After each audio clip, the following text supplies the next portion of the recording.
Dikutip dari halaman Ruang Guru bahwa sekitar 2 abad yang lalu, hampir semua bangsa di dunia itu dijajah bangsa Eropa. Tujuan penjajahan adalah mencari dan berdagang rempah-rempah yang menjadi barang mahal di Eropa. Pencarian rempah-rempah itulah yang mendorong bangsa Eropa melakukan ekspedisi ke berbagai wilayah. Mereka mencari sumber rempah-rempah untuk dibawa ke negara mereka. Dalam buku Bukan 350 tahun dijajah yang ditulis oleh Profesor Mr. G.J. Racing, seorang sejarawan keturunan Belanda, mengatakan butuh waktu sekitar 300 tahun bagi Belanda untuk menaklukkan wilayah Indonesia. Jadi penekanannya pada waktu untuk menguasainya, ya, bukan dijajahnya. Kolonialisme bangsa Eropa di Indonesia bermula dari kedatangan Portugis pada tahun 1511 yang kemudian menguasai Malaka. Hal ini membuat Portugis berhasil mengendalikan dan memonopoli perdagangan rempah-rempah di pusat perdagangan yang menghubungkan India dan Tiongkok. Kemudian setahun setelahnya, pelaut Portugis Alfonso de Albuquerque mengirim sebuah armada ke tempat asal rempah-rempah di Maluku, tepatnya di Ternate.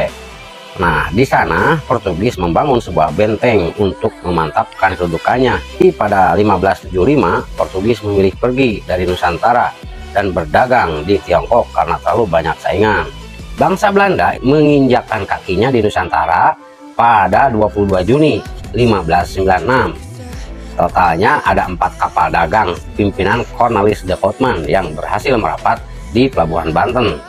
2 tahun setelahnya, Belanda melanjutkan ekspedisi ke Nusantara yang dipimpin Jacob van Neck, Van Heemskerck, dan Van Werwijk.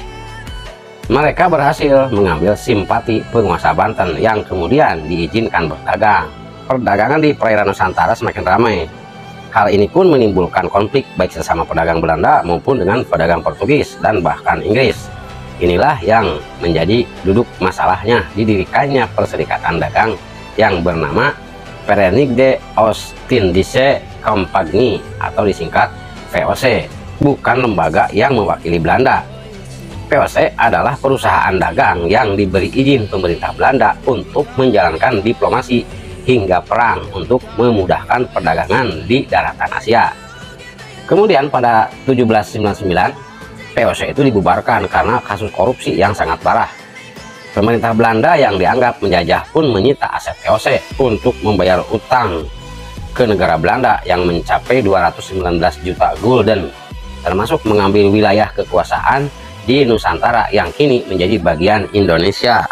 Perlawanan memerangi Hindia Belanda terjadi di Nusantara pada rentang tahun 1800 sampai 1912. Setelah 1912, Belanda baru benar-benar bisa menguasai seluruh wilayah Indonesia. Jadi tidak benar, ya, Indonesia dijajah 350 tahun oleh negara Belanda. Jika awal penjajahan dihitung dari awal berdirinya VOC tahun 1602 ditambah 350 tahun, Indonesia seharusnya baru merdeka pada tahun 1952, buktinya kan 1945.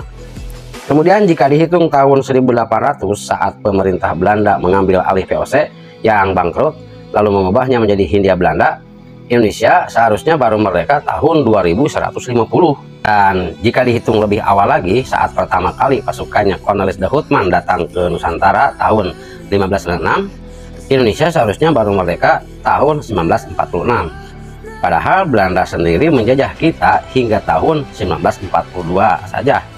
Belum akhirnya datang Inggris dan setelah itu Jepang yang menjajah kita dari tahun 1942 hingga 1945.